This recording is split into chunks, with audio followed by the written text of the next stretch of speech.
Food for thought that engages the students to actively enjoy their food and drink whilst Picture a 4-day pre-uni hiatus that not only prepares brainstorming ideas for potential business opportunities they would like to explore down the track, prepares you for the semester ahead, but connects you with the like-minded individuals who are motivated to learn.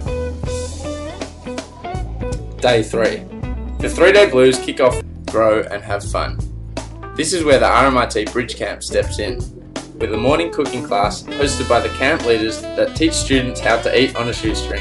RMIT is a 4-day camp located just an hour out of Melbourne at the Mornington Peninsula. Uni can be tough at times, especially with the financial burden placed on people. Here's the 4-day rundown. Day 1. Day 1 begins with every people out there renting and working their way through their degree. What better way to save a bit of eager beaver meeting at the RMIT basketball courts at 9 AM, where participants are handed extra cash than to feed yourself with yummy food for less than a $5 note and dole out hot beverages by the Nomad Cafe cart. Students jump on the bus and head down to the Peninsula Nuts. The next guest speaker is another RMIT graduate by the name of Amy Maher. Dorms are assigned based on pre-trip questionnaire. After Amy is the genius behind Tom Organics that has taken the market for women. Nestling in, you'll receive a camp itinerary explaining what time each specific sanitary items by storm, focusing on the body, soul and planet. Amy Park workshop and activity is being hosted. Of course, not all activities are compulsory. Passes us over to a workshop presented by Campbell King, the fella behind Kegs on Legs. Students receive welcome bags which include RMIT Entrepreneurs USB. Campbell was able to take this business to a turnover of $250,000 in 3 years before selling it off. Drives, water bottles and laptop stickers, all of which will make the student. Campbell believes in removing fear from the agenda and having the courage to take your ideas to the next level. Students feel included in something greater than them and give them a talking point when bumping into something we have recognised as super important for all budding entrepreneurs about to and another entrepreneur back at uni. On to the first group workshop. Youth take their study. Disco, disco, disco is the theme for the last night. 2 and 3 entrepreneurship students present a workshop on what it is like to make the transition party of the camp.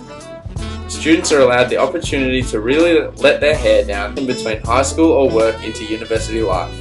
They have a fun and collaborative role, and we secure local RMIT student DJs to make the party happen. Collaborative way of role-playing group assignment experience. Yeah, we have all had it. This night is intended to offer students a real incentive to get on board the camp and spread a few of those, and finish the workshop off with ice-breaking activities which flow directly into the night's activity. The word to their friends and future RMIT intakes. Activities of pizza, beer, wine and cocktails. Day 2. Day 4. Day 2 starts with a breakfast feed with the friends you have made the day before. Let's use Billy for example. Oh yeah, there's a cheeky hangover if I've ever seen one. Example. The fella is nestling a little bit of a hangover, but nothing that his 19-year-old rig. We revisit the transition period of life before uni in a light-hearted and colloquial way cannot cope with. The camp leaders send the students off to a nature walk which ends up at a high ropes making students. This final speech by the camp leaders outlines the Importance Challenge course where students cultivate their entrepreneurial confidence and risk-taking, of growing the networks that students have made on the camp and provides a framework for communication.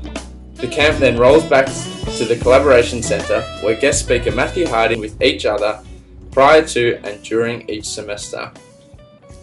Of Manuka, a boutique food brand specialising in sustainability, explains his story.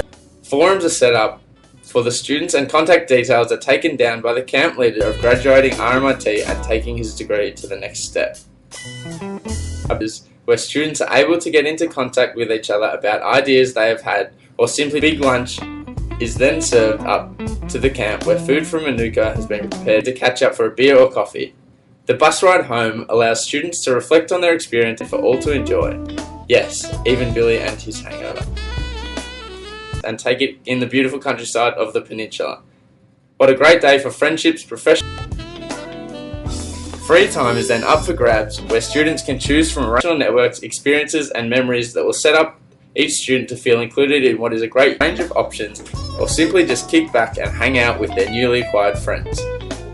in what this great university has to offer, rather than be a fly on the wall. Dinner and night activities feature social entrepreneurship in a subtle way,